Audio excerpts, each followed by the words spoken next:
What's up, guys? Joined by my good friend Greg Gabriel. Bears Packers rematch week feels just about how it did 2 weeks ago. Greg, how we doing today, my man?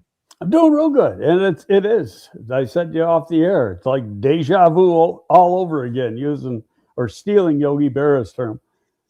Same scenario. Bears are in first. Packers are a half game behind. They win. If the Bears win, they go up 1.5 games with 2 to go. Yep, and here we are sitting there at the number 2 seed in the NFC after the Seahawks claimed the number 1 seed last night. I don't know if you were you able to watch that game. It You was know, I, unbelievable. I didn't watch it. I go to bed early because I get up at Yeah. 5. So I watched some of the first half and then turned it off, put something else on in my room that would put me to sleep pretty quick, and it did. So I feel you. That was so. I'll tell you. Last night it was a game. The Rams had pretty much put the game away. They were up 2 scores late in the game.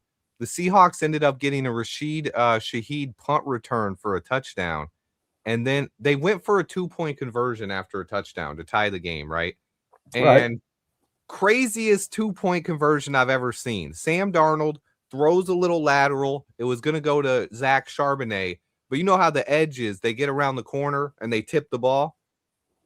Did just like that. He threw it. The edge tipped it. The ball went into the end zone. Incomplete pass. I actually walked away and got a drink. I come back, and the refs are saying it wasn't a forward pass. It was since it was a lateral and the ball rolled into the end zone. A Seahawk player, not even thinking that it was live, picked the ball up and handed it to the ref. They called it good on the 2-point conversion, so they got those 2 points and tied the game up. Yeah, but And it's a scoring play, so you got to review it. So, yeah, it was wild, man. I had no way thought that was going to be a 2-point conversion. Then it went to overtime. right. Overtime comes up. Rams drive down the field. Puka Nacua, 40-yard touchdown. They go up by 7. Seahawks drive right back down the field, score a touchdown, and then go for 2 and get the 2-point conversion to win the game. It was a wild ending, probably one of the better games of the year that I've seen. You know, I saw some stat. It's like the first time some team ever had over like 500 yards total offense. It might have been no turnovers. I don't recall that, but and lost the game. Wow. Yeah, it was a ridiculous game. Those are the 2 teams that I feel like as Bears fans, we should get to know them. We should study those teams as well. One of those teams we could end up playing against in the playoffs, or even both of them depending on how things would fall out. But Right. right now the Seahawks have jumped up and taken the number 1 seed. And when I talked about this yesterday, it's kind of splitting hairs here, but I was rooting for the Seahawks to win that game just based on the team's remaining schedule. Because if we want to get the number 1 seed, which a lot of fans are talking about right now, we need both of these teams to lose at least 1 game, and we got to Right. win out. Now, the Seahawks, the next 2 weeks, I believe they play the Carolina Panthers and the San Francisco 49ers. Those are both playoff caliber teams. Now, the Panthers aren't really there, but they're competing with the Bucks for the division Where's lead. the game though? In That one's in Carolina. Carolina, I believe. Let me check. Yeah, they actually Seahawks, both of their remaining games are on the road now. They play Okay. at Well, Carolina, at for San some reason, teams from the West Coast, when they go to the East Coast and play an early game, so I don't know if this is going to be an early game, Yeah. but if It it's is. an It's early noon game, noon at 1 p.m. or noon okay, that's like next playing Sunday. at 9 in the morning for or 8, 10 in the morning at home for those guys, and a lot of times those teams don't fare out that well. We'll see. Yeah, and I think the Rams schedule is a little bit easier. I think they play the Falcons and the Cardinals, which neither of those teams are playoff contenders right now. No, and the Cardinals are awful. They're bad. So for me last night, I was rooting for that. Now the 1 seed is still a long shot, but if we can win out and the Seahawks can lose another game, if they can lose to the Panthers or 49ers, we're right there. And we have a shot to win home field advantage for the entire NFC playoffs and a first round bye.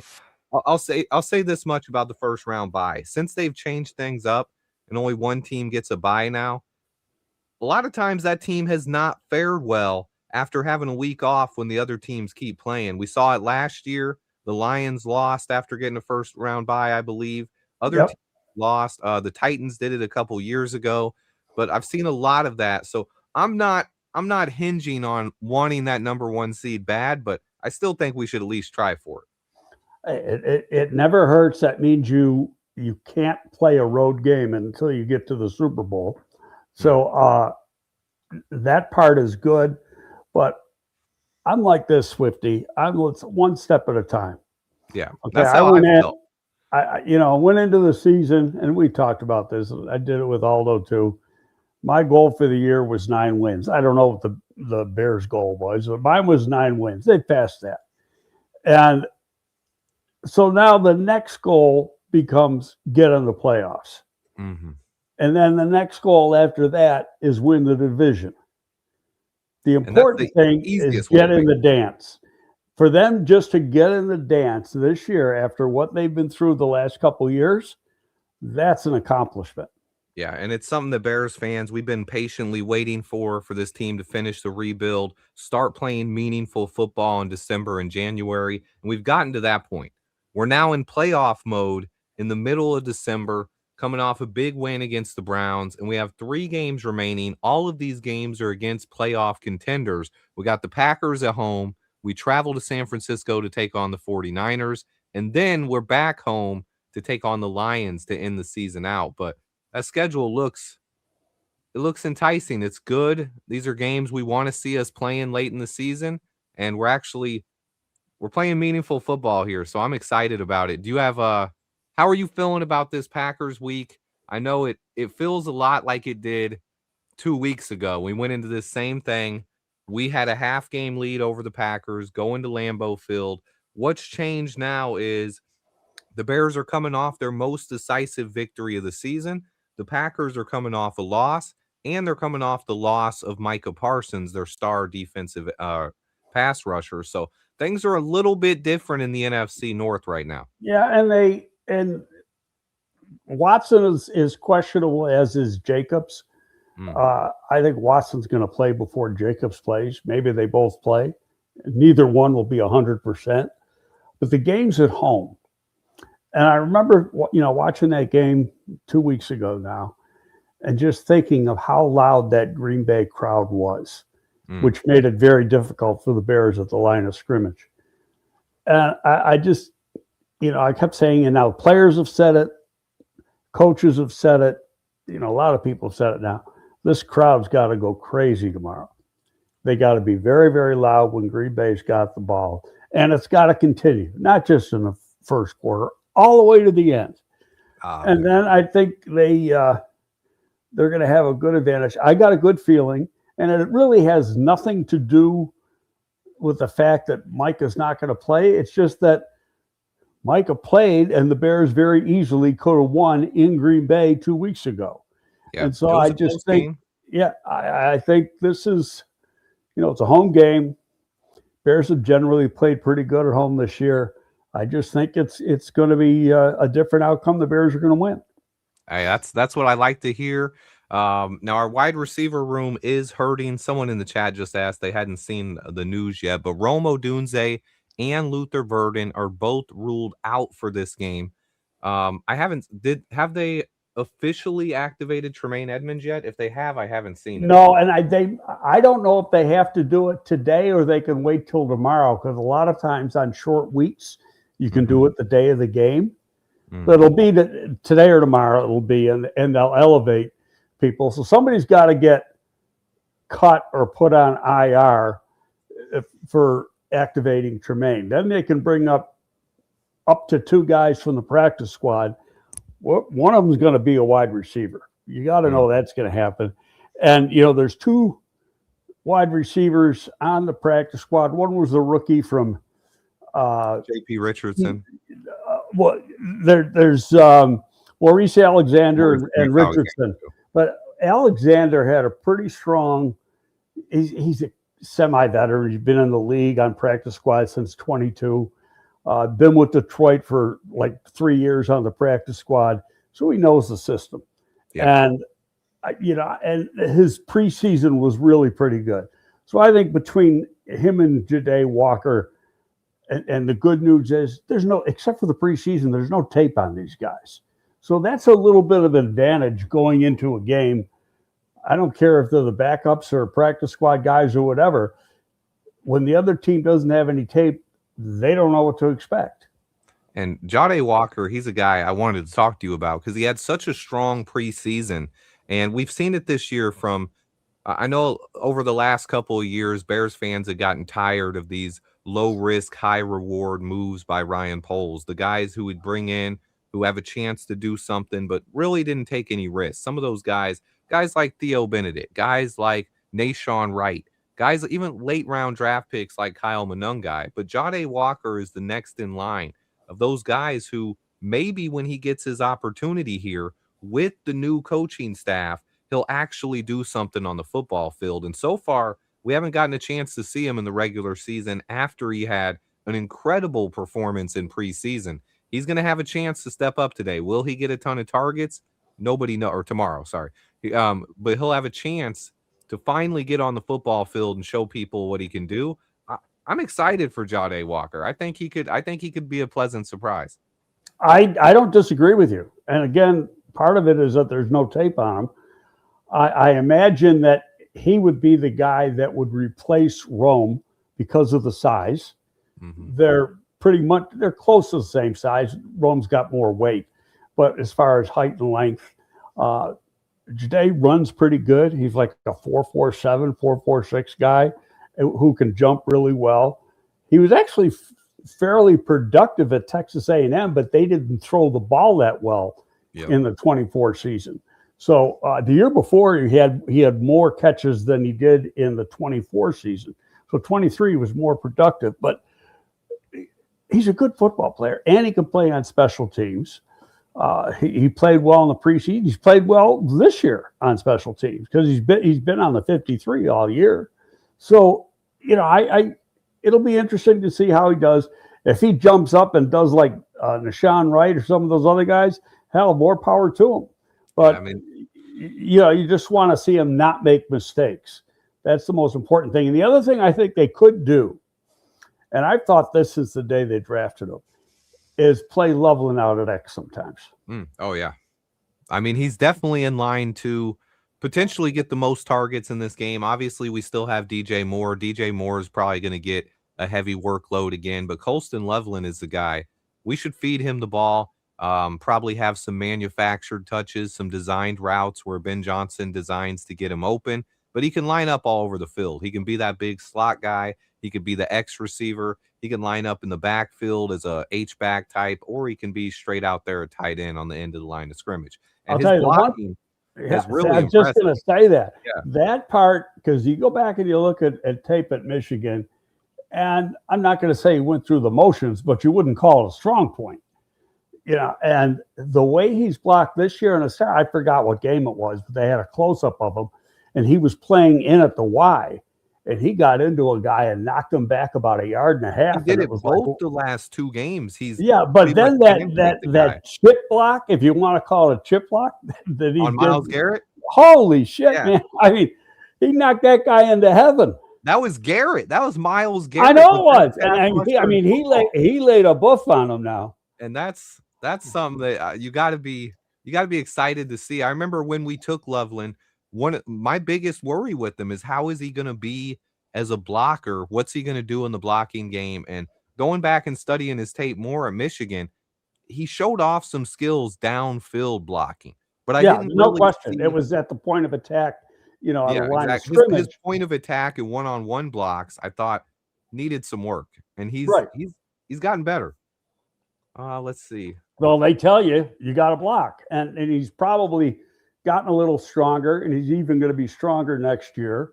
I'm not going to say you can play him at Y. He's too athletic. That's a waste of his skill set. But I just thought it's a pleasant surprise what he's done from the blocking point of view. And his receiving has been awesome. I think his hands are as good as anyone else on this roster.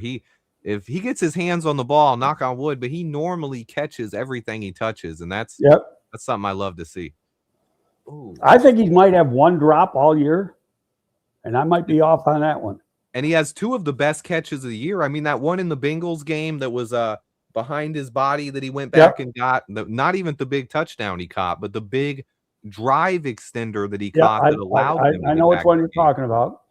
And then the one last week. It was the diving catch on the right side of the field. Yeah, that one was beautiful as well. But J2K says, as far as credit goes, he's got 0 drops on the year, and I love seeing that. Yep. And let's see. I know someone was asking about Parsons here.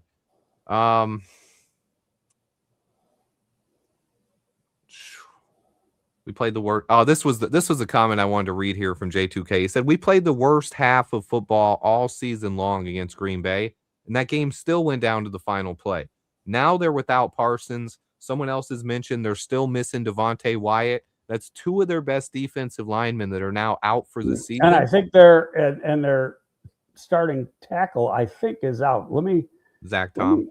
Let me get into their website and just double check that up. But yeah, they have a lot of injuries, and the Bears are almost as healthy as we've been all season. We're still missing some guys. I know I saw some Packers fans. You know how they are. They want to blame it on the injury. They're already making excuses. They've been making excuses since 8:00 Sunday night, for Christ's sake. And the Bears have this is the stat that people don't realize. We have missed more games due to injury than any team in the NFL this year. The number is over 250 games missed due to injury. And now we're going without Rome Odunze, without Luther Burden, still no Kyler Gordon. So this team is still banged up. Okay, Zach Tom is listed as questionable, but he hasn't practiced all week with a back and a knee. So even if he plays, he's not going to be 100%. And their safety, Evan Williams, is also out. They're saying, J2K is saying, Evan Williams is listed as questionable. I got their report from yesterday. They were all. He didn't practice all week, so they're listed as questionable. So the team is at least hoping they have a chance to play. Right. And also to get listed as questionable, if you take part in one period, you get a questionable designation. Mm-hmm. And I think Josh Jacobs is going to play. I've seen a lot of people talking about Jacobs, but he didn't practice much last week either. And then he came on with limited snaps in that game and scored 2 touchdowns. So I think Jacobs' toughness is unquestioned. I do think he's going to play. The other 2, I'm iffy on. I think Christian Watson is a guy. He's got to battle through. It's a tough injury. It's not just pain management, but it's also what can he do, because it hasn't been injured that long. And there's going to be sometimes you're not able to do everything you want with that shoulder. Well, and then if he gets hit in here, because the injury isn't out at this end of the sternum, or the clavicle rather, it's over in here where it meets the breastbone, and so that could be a painful injury, especially if he gets hit there. Especially if we're playing press coverage where guys come up and hit you in the shoulder like that. So that's going to be tough, especially with guys like JJ and Tyreek that love to play press coverage. It could be a tough day for Watson, but we saw last time we played. He is an X factor. His speed, at least, he had 2 touchdowns in that game, and one of them he just ran all the way on the little slant, got wide. Well, he coverage over top. He beat CJ right off the snap, and he had no help, right. No help over the top, and so it was just poor coverage on CJ's part. He made a mistake. He won't let that happen again. Yeah, but I think this is a game that, as Bears fans, we've been waiting for a game like this for a long time now. Oh yeah, this division title pretty much on the line. It won't be settled this week because we still have 2 games to go, and there will only be a 1.5 game difference. Well, the playoffs are settled if Detroit loses, but I'm not going to count on Detroit. If we win and Detroit loses, we will clinch a playoff berth. Right. But I think, people go, 11 wins don't get you in. I think 11 gets you in. If the Bears win tomorrow, they will be in the playoffs. Most likely. I mean, the Lions, I think some of those other teams are going to lose. Yeah. You know, you The keep 49ers, they're tough, though. I mean, the 49ers are right there. The Packers are right there. And the Lions would have to win out. That would be the team that worries me. So I think if the Lions just lose tomorrow, that'll pretty much clinch us a playoff spot either way. well, if the Lions lose, we win. It does clinch. You Yeah. know, you're a wild card. I'd love to go into the Detroit game and have it mean nothing. Yeah, because that'll be tough. If we're playing Detroit, final game of the season at home for a playoff spot, that is not the situation I want to be in. Now, if we've already clinched and we're just playing Detroit to maybe keep them out of the playoffs, I'm okay with that because that'll keep us battle tested, a game we don't have to win. But we got to take care of business first and foremost. And Well, go ahead. that starts this week against the Packers. We got to win this game. Must win. I'm not that worried about Detroit, and for this reason. You get them outside late, they don't play as good. Yeah. And the game's going to be outside. Who knows what the elements are? Tomorrow, weather is not a factor. You know, it's going to be in the 40s, low 40s during the day, but by kickoff, it'll probably be in the low 30s, high 20s. Might be a little wind is forecast, but it's really, compared to the last 2 weeks, really mild weather. Yeah. And J2K just asked if there was still a path for the number 1 seed. Yes, the Bears need to win out. But they need help. They got to win out, and they need some help. And then we need the Seahawks to lose another game, at least. Maybe a little bit more than that, but right now the Rams have only got 4 losses now too. I don't know. Mm-hmm.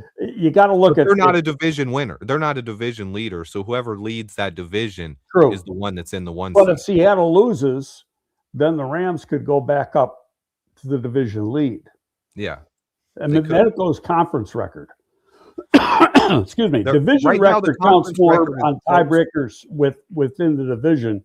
Conference record counts more with tiebreakers across the league. And that's where I was looking. I was trying to figure out exactly what we would need to happen. But right now, it's too close, and those tiebreakers really won't be determined until over the next couple of weeks. No, but right almost now, every team is playing division opponents at least 2 out of the next 3 weeks. And we have right now our going into last night's game, I think the Seahawks and Rams had the same conference record as us. And that's what it comes down to. If we tie with no head-to-head, conference record matters most for the 1 seed. And now the Seahawks are half a game ahead of us in conference record, and the Rams are half game behind us. So if we keep winning, it'll come to, and the Seahawks lose, that loss last night from the Rams would give us the number 1 seed. We'd have a tiebreaker over them if we win out. And that's a big if. We got to win 3 playoff caliber matchups here. So it is still hard fought, and it's not going to come easy. No, and I'm not good. I just want to get in the playoffs. If they get I don't really care that much about the seed. Yeah, it's nice. But the important thing for this team, as far as momentum to go forward and the program to go forward, is just make sure they're a playoff team this year. What would be devastating is if you lose 3 games. Oh man, yeah. If we somehow sitting here, that's why I haven't talked too much about the number 1 seed, because it's about getting in the playoffs first. But after last night's game, I did start talking about it a little bit, thanks to the Rams coming through with the loss. The Rams looked so good, especially early in that game through 3 quarters. I didn't think they'd lose another game this season. I thought they would just mop it up, lock up that 1 seed. But the Seahawks coming back and pulling that off, I think that kept our chances for the number 1 seed alive just barely. Do the Rams still got to play San Francisco again, don't they? No, I think they finished with the Falcons and Cardinals. The Seahawks play San Francisco. Okay. So the Rams schedule is pretty easy. I mean, the Falcons, they got Kirk Cousins out there trying to do what he does, and the Cardinals got Jacoby Brissett, 2 quarterbacks who weren't starters at the beginning of the season. Both teams eliminated from playoff contention, so it's going to be tough. Well, Cousins a different breed dude now, and his agent is a good friend of mine. He's trying to play for next year, wherever that's going to be. Yeah, and he had a big game last week. He threw almost 400 yards. He can still play now, and he keeps himself in great shape. Guy has made like $250 million or better than that as an NFL player. So I don't think he needs the money, but he still wants to play. He's ultra competitive. Yeah. Momo asks, if we lose all 3 games, are we out of the postseason? Now that would depend on You what need other help. teams did. You need Yeah. help.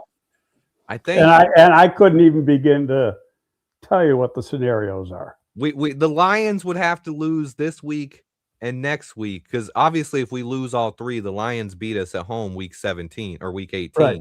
So you would need the Lions to lose at least 2 more games, and then we would get in over them by having a better record, because they're only at 8 wins right now. They would have to pass us up. Their NFC North record would surpass ours if that happened. But You we know gotta the take care of Lions business. are good. Yeah, you know the Lions are a good team. But right now, I don't think they're a good team on paper. I don't think they're a well-coached team right now. They're Yeah. not playing like it. And the Lions fans can say what they want. They miss Aaron Glenn and they miss Ben Johnson. They Big do, time. and they're a team. They're also missing some key players as well. Sam Laporte is out for the season. I believe Brian Branch is out for the season. And they lost their center, Frank Ragnow, who came back unretired, fell to physical, and is retired again. Right. So they have some turmoil over there. My man Petty asked, do you guys believe the Bears will be limited offensively, not being able to stretch the field? He has a friend who thinks because we're missing Rome and Luther Burden that we're going to play high school football. I think what he means by high school football there, come out and run the ball 40 times, run it down their throat, and really not try to stretch the field. No, I don't believe that at all. It's okay. Let's say they elevate Alexander. He can run. Yep. And Judon Walker can run too. So there's no reason why Ben is going to hold up the offense because he's got backups. I listened to what he said yesterday. And again, he's always transparent. He said, these guys have practiced all year. They know what we're doing. He's done it the whole year. He's had the same thing, just one game at a time. That's the motto. That's what we've done all year long. Not only just one game at a time, but the next man up mindset as well. And we've had players step up when starters go down and guys come in and replace them. And they've played well this year. And I can't be the guy I'll mention is DeMarco Jackson. Nashawn Wright's another one. But we've had guys all over this roster when someone got hurt, someone else has stepped up, and that next man up mentality really is echoing throughout the locker room. And when you look at Jackson and you look at Nashawn, they're 2 guys that you can go like, who would have thought? Mm-hmm. You know, based on what their careers have been, lack of play time, backup, special team guys, practice squad guys, and yet given the opportunity to play, they make plays. Now, in saying that, go back again 2 weeks ago. Tremaine Edmonds didn't play. So let's assume he's going to get activated for tomorrow. And if they do what they've been doing with the guys like JJ, they're going to put him on a pitch count. Yeah. Which is fine. But still, he gives you a dimension when he's in there that the defense hasn't had for 4 games now. Yet the defense is still held up, but now Green Bay's got to be prepared for some of the stuff that Tremaine does.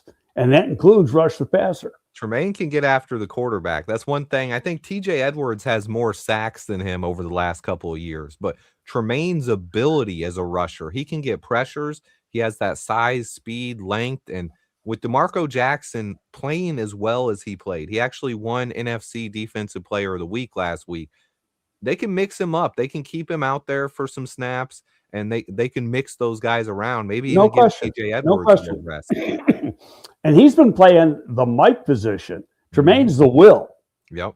And TJ's been playing the will the last few games, and he played the Mike when Tremaine was playing. So it'll be interesting how they do mix them up during the course of the game. But you go back to Tremaine when he was with Buffalo. They used him to rush the passer a lot more than the Bears ever have. Now they have this year, son. But in the years with Flus, he hardly ever rushed the passer. And that's a thing he can do really well. Yeah. J2K mentions the pass rusher, JTS, Tryon Shoyinka. I've noticed him a bit, but I haven't noticed him as much as with J2K saying he's playing really well and going under the radar a bit too much here. He's Maybe I playing. need to take a better look at him. No, he's playing good football. Now, not great pass rush. So, if I mean, put it this way, he's not getting production as a pass rusher as far as finishing, but he's playing the run really well. And I think Austin Booker has played the run well, and he's got after quarterbacks. And even another guy who did it early in the year. Now it hasn't translated to the full season, but Dominique Robinson even came out there early in the year and had a little bit of success. Yeah, he's been dinged up, but now he's relatively healthy. So, I don't think he played much, if at all, in the Green Bay game 2 weeks ago. Yeah, I don't think he was even active. Yeah, so they're going to have a little bit different defense on the field. They got to start faster on defense. Obviously, got to start faster on offense. But again, the game's here. It's at home. That alone is a difference maker. It's a different game. That's the biggest thing, especially with how we've played in Green Bay over the years, how cold it was, how hostile of an environment that is. We went out there and played a tough game.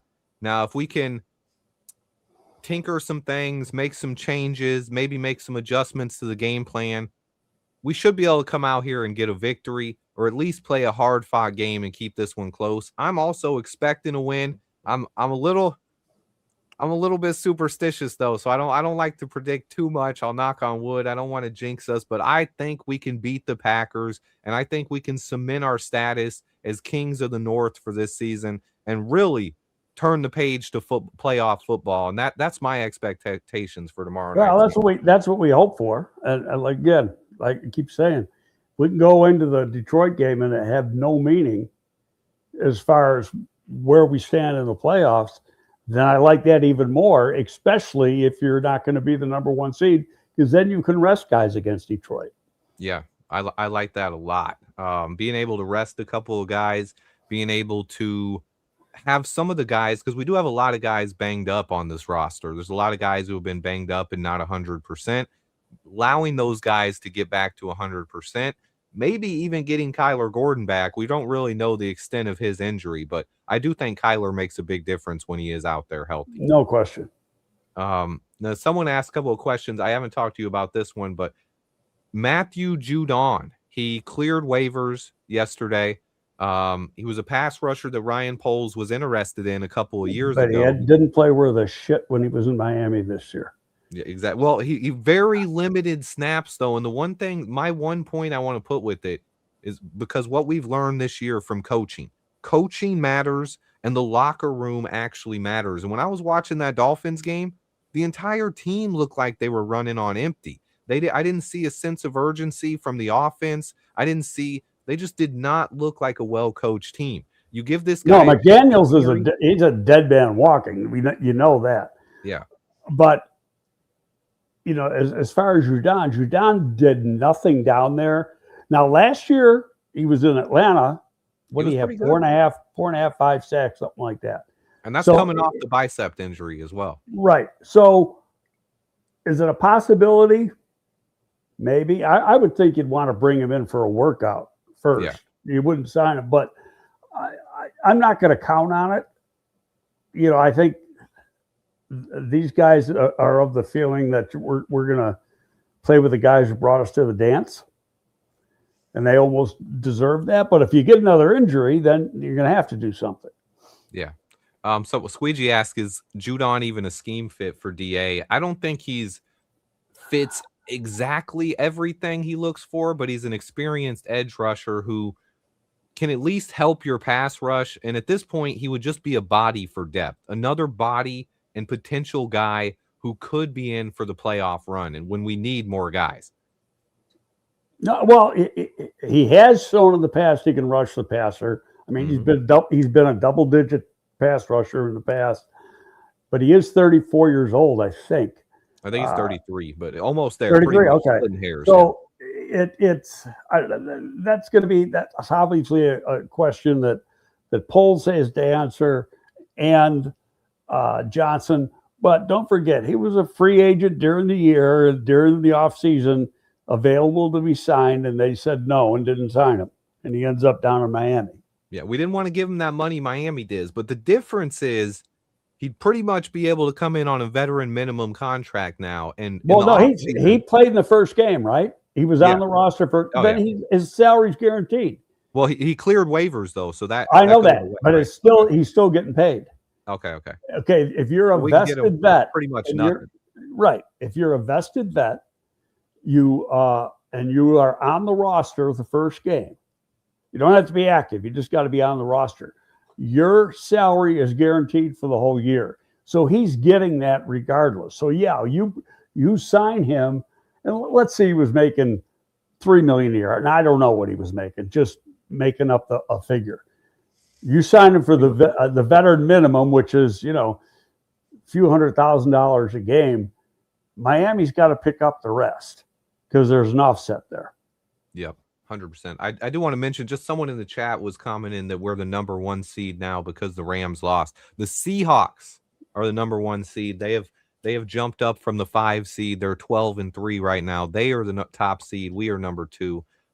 Back on Matthew Judon. J2K made a great point here. Given that Dominique Robinson has been a healthy scratch, he would assume that if Judon came in, he would take the spot of Joe Tryon-Shoyinka, the guy that we traded for at the trade deadline. He wouldn't like to see that.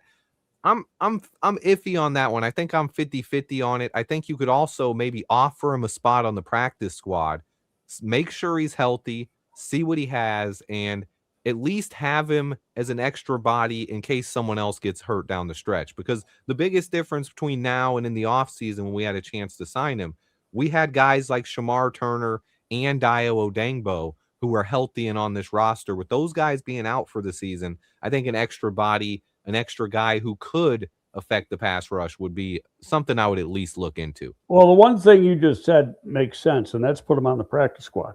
Mm-hmm. Because you put him on the practice squad, you can elevate him. Yep. And not even worry about it. So. Yep. And that's where, I would like to see it with Poles previously being interested in him and being interested enough to offer a 3rd round pick for his services. That was a couple years ago.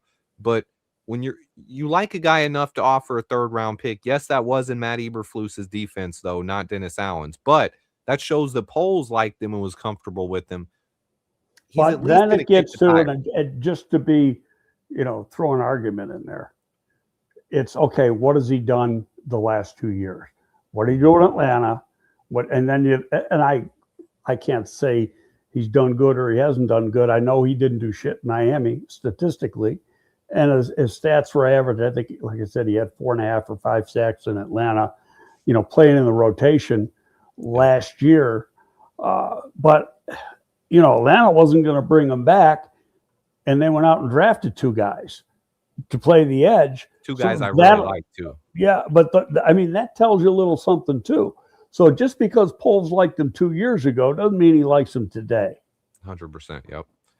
And we'll get back to the pack. I just wanted to quickly comment about that because it is something that's going around. He did clear waivers, and if he does sign with the team, if teams are interested, I would expect it to happen probably in the next 48 hours or so, but we'll find out.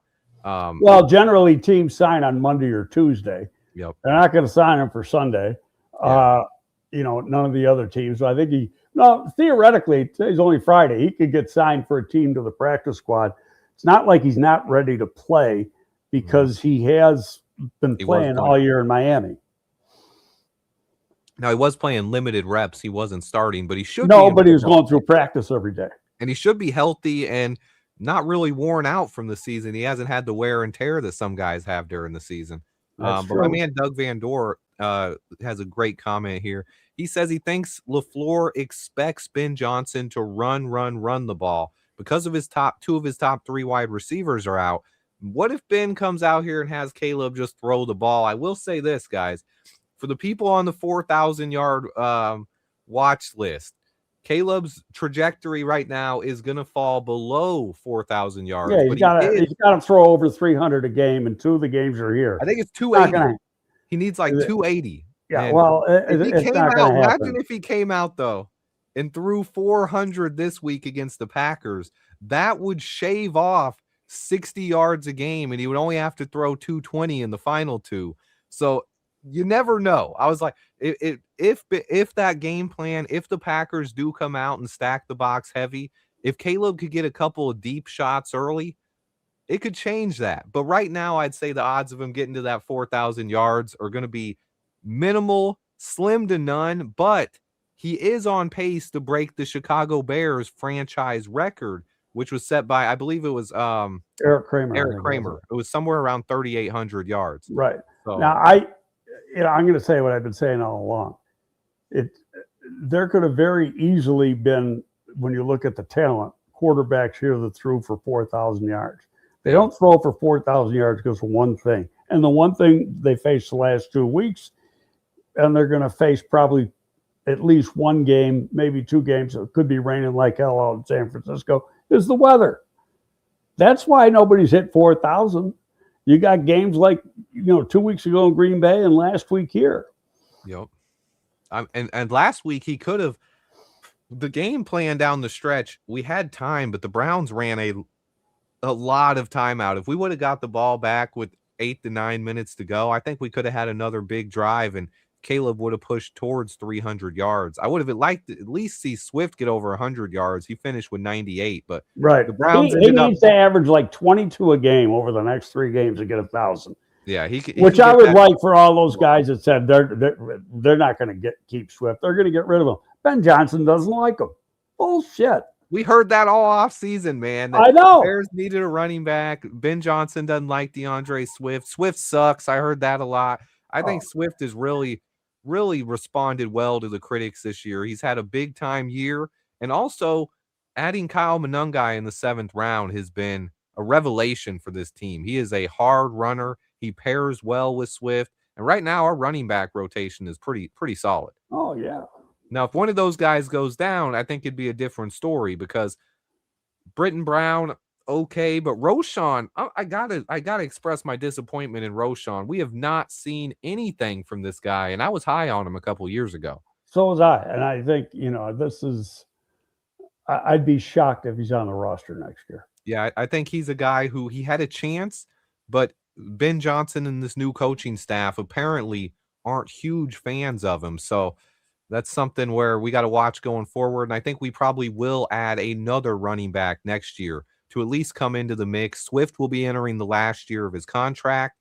And a lot of people are saying, don't forget about Roschon.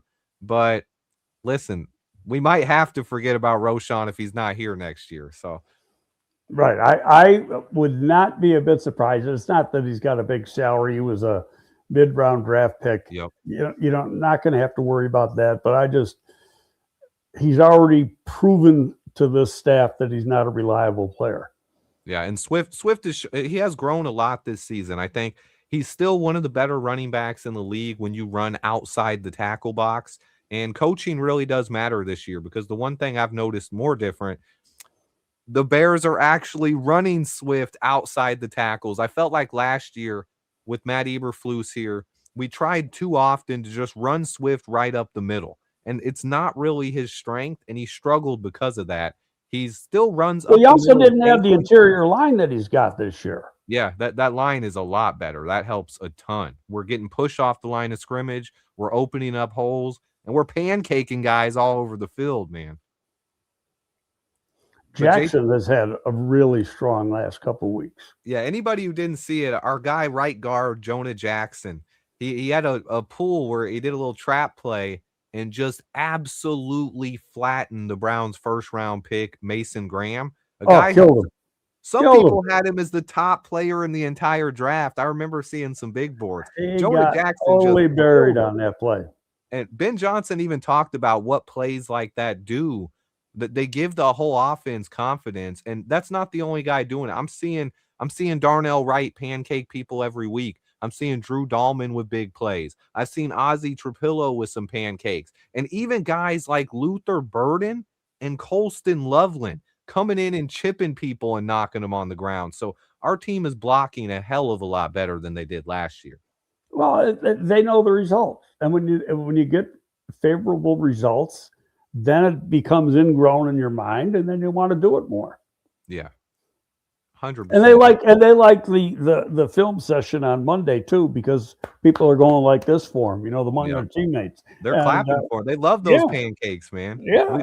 As fans, we love them too. We love the pancakes. Momo asked who's next in the running back pecking order. It probably would be Travis Homer, but Britton Brown is still available on the practice squad if something were to go down. And I could even only come up one more time. Yeah. But I could even see Roschon if he's going to be a healthy scratch every week, they could end up cutting Roschon and moving Britton Brown up if they prefer him long term. But I don't know. I don't. Well, you could go with 3 running backs tomorrow. Cut Roschon to for Tremaine Edmonds' spot. Yeah. Oh, true. They could also do that, especially if Roschon just seems to have fallen out of favor with this new coaching staff, and part of the reason was he was injured. Then he came back and he finally got some work. They put him in on offense, gave him a carry. He had I think he had a 12 or 15 yard run. Yeah, had a decent run, but then hurt again. Which means that he's not doing anything in practice. Yeah. Because these guys, if you practice well, you play. Mm-hmm. And he's got to do it on the practice field, and he's got to stay healthy. Those are 2 huge questions for Roschon right now. But Swift and Monungai have really carried the load. And we'll talk a minute about Ozzie Trapillo, man. Ozzie, over these last 3 weeks, he's went against Myles Garrett, Micah Parsons. Who did we play before the Packers? Oh, the Eagles. We had the Eagles. And he had Nolan Smith and some other guys in that game. He's played against some of the better pass rushers. He struggled a little bit last week against Garrett. Oh, yeah. In the pass block. Every tackle in the league is going to struggle. Mm-hmm. But for the most part, I think he's had 4 in a row starts now. He's played really good. In fact, his numbers going into the game last week were excellent as far as giving up sacks. I don't think he had given up a sack in the first 3 games. He'd given up some pressures and gotten beaten a couple times. But don't forget, it's only his 4th. He's played 4 games. The arrow is still going up. You haven't seen how good he is yet. And he's still not, and I'll say this to all the people out there wondering about Ozzie, because I talked about him all off season. I said, look, Ozzie will be our left tackle at some point. Yeah, I just said, you got to draft left tackle next year. No, you don't. You got him. He's there. So many people were telling me I was wrong on that one, and it's good to see it finally manifesting itself. But look, I got to say this, because Ben Johnson said it in the offseason. Theo is more comfortable at right tackle after playing there the last 3 years at Boston College. And right now, I still don't think he's fully comfortable on the left side yet. Wait until he has an entire off season with these guys working at left tackle exclusively. He's going to come back and lock up that job next year as long as he stays healthy. Oh, he's already locked it up. If there was any question, he wouldn't have been starting 4 games in a row. And they know that. I said this several times, Swifty, is that most teams, given the fact where he got drafted in the 2nd round, they would have lived with the pain and the agony of playing him before he was ready. These guys won't do it. They're not going to put you on the field if it's going to be a detriment to the offense. So he had to be mentally, physically ready to be a starter. Then he got thrown in because Theo got dinged up a little bit. And what happens then, if you got a guy that's really wants to play bad, you give an opportunity, he's not going to let go of it. And that's exactly what happened. If Theo didn't get banged up midweek and end up having to miss a game, Ozzie might still have not gotten his chance yet. You're right. That's You're absolutely right. There.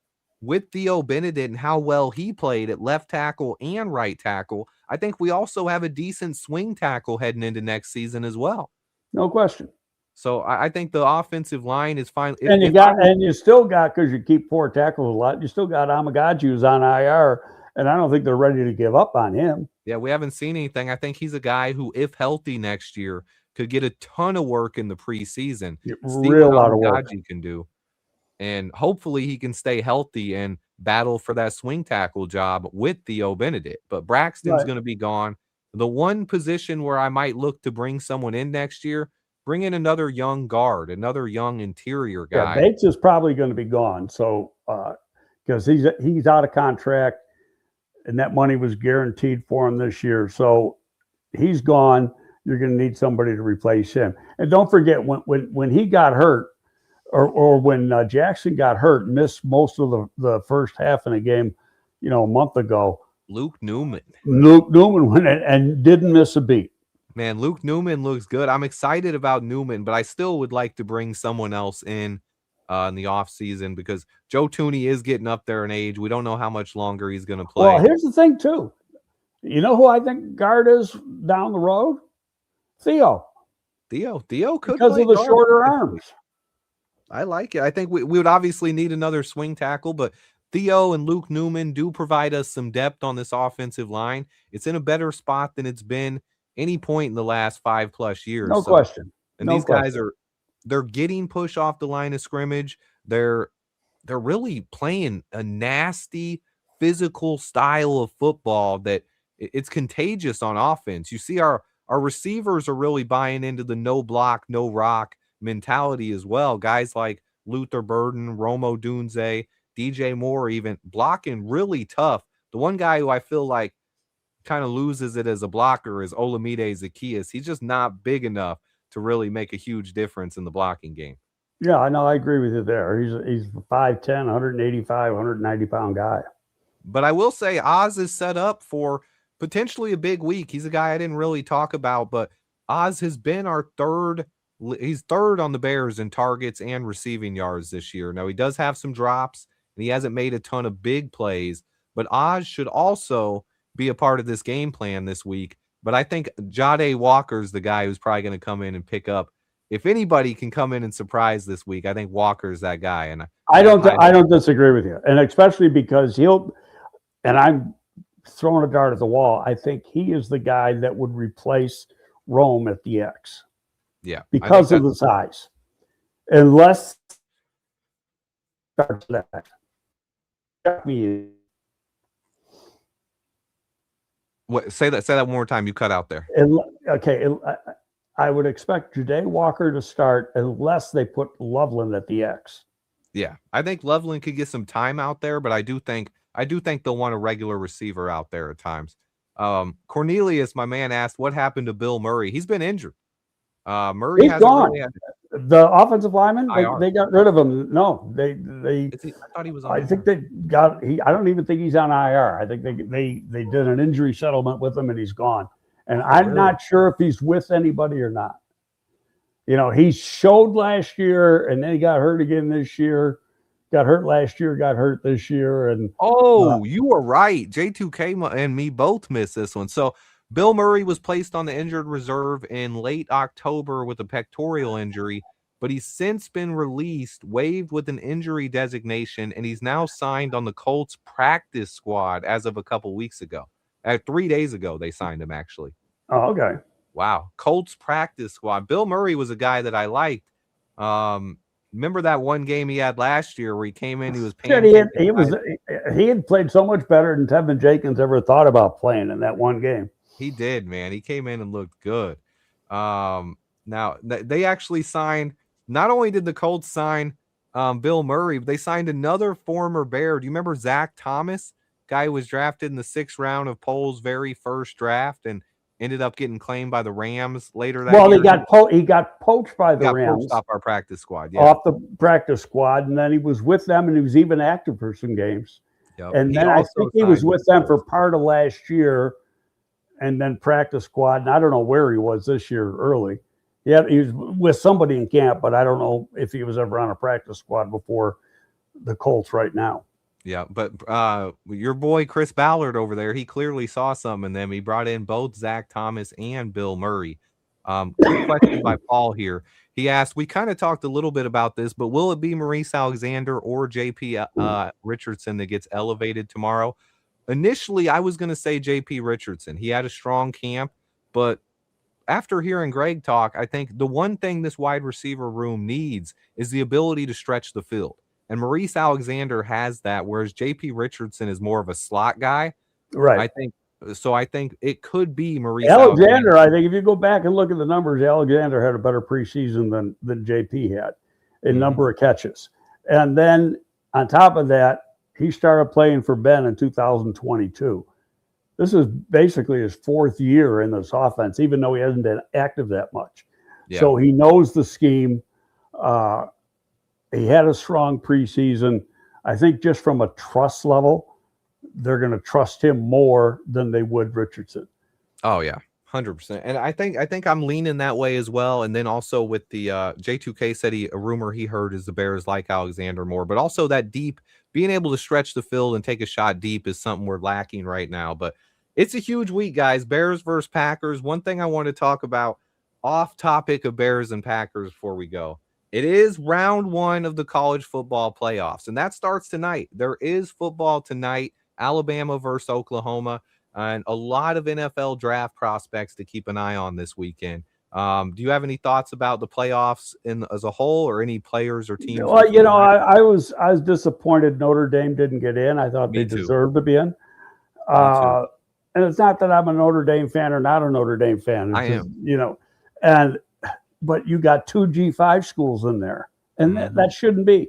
G5 school does not deserve to be in the playoff unless they're like Boise last year. I agree with that. And I think when I was looking at the games this weekend, if it plays out like I think it does, and to me, I think the first 2 games are going to be close games. You got Oklahoma and Alabama, and then you got Miami and Texas A&M. But then you have Tulane probably getting blown out by Ole Miss, and then James Madison, I think, definitely getting blown out by Oregon. They just don't have the same level of talent. Right. And that'll help. If that happens, you really want that to happen, because that can throw out the guaranteeing a G5. There's only supposed to be 1 G5 that was guaranteed. Yep. How they brought in a second G5 is beyond me. I don't know how they did it. And to leave Notre Dame out after Notre Dame was ranked higher in Miami most of the season, after they played, it was all politics. They went on that playoff run last year. But also, the reason I was so baffled by it is because Notre Dame is the most watched team in the country. So I thought including Notre Dame would increase the money potential for the playoffs, and so seeing them get left out. I agree with there. I guess there's a clause now that doesn't take effect until next year. I read that. But if they're in a certain position, they have to be in the playoffs. I also would have liked to seen Jeremiah Love in the playoffs. He's one of my favorite prospects, man. He's a killer. But a lot of good games this week. Both of them have declared. Price and Love declared this week. Mm-hmm. And there's a lot of edge rushers to watch, a lot of defensive linemen. I'll actually release a video tonight, guys, in a few hours for anybody who wants to know what players to watch, my favorite defensive linemen for this first round of the playoffs. That's where I think the Bears are going next year. D-line is our biggest need, whether it's interior D-line or edge rusher. We need to address the defensive line. And right now, after 4 seasons, Ryan Poles has not picked the defensive player in the first round. And he hasn't picked the defensive lineman ahead of mid-round 2 either. So I think D-line, and then J2K says it as well. Our safety room, I'm not quite ready to say we need to draft a safety, but we got to redo the entire safety room. Well, they're all out of contract. Mm-hmm. Or the whole room, all of them, even our backup safety, CJ Gardner-Johnson, also free agent. Yep. No, they got to spend some money on some of those guys in the offseason. So, yeah, it makes sense that they would draft a safety. It's where I've always been of the belief with us, unless a safety has special, you don't take them until the earliest, the 3rd round, and preferably day 3. Yeah. I wouldn't. I think a lot of times there are some steals in round 2. Guys who, because the safety position, just like the running back position, is often undervalued. Sometimes you have first round guys who fall to round 2. I actually thought Jaquan Brisker was a first round talent, but the guy that really is the biggest story, it happened to Brian Branch a couple years ago, and he's been awesome in Detroit. If you have a first round guy like that who falls to round 2, I wouldn't mind looking at it. Oh yeah, I agree with you on that, but it doesn't always happen. And where are they going to be picking? Yep. It's not going to be high. Still don't know yet. That's going to change a lot over the next couple of weeks. My guy True Pilgrim did mention one of my favorite players, so I do just want to mention his name. Oregon defensive tackle. Keep an eye out on this guy. Amari Washington. He plays next to Bear Alexander, and they have Mateo Ugalele. That Oregon defensive line might absolutely dominate James Madison. And if they don't, I'll have some questions. So it's a big weekend for football, guys. College football playoffs, Bears versus Packers rematch with the NFC North on the line. Do you have any final thoughts or anything else you want to get out there, Greg? No, I got a good feeling, but I'm going to be like you. I'll keep my mouth shut and just wait for the game tomorrow night. Awesome. I do want to show off my shirt, guys. I wore the NFL Jam shirt for this one. Caleb and Rome. No Rome Odunze, but it's going to be a fun week, guys. I cannot wait. Greg, as always, man, I love chatting it up with you. Love chopping it up with you. It's always a good time, man. Let's hope we can get this dub and take the NFC North, man. And until next time, I'll say bear down. See you later. Thanks. Later, my guy.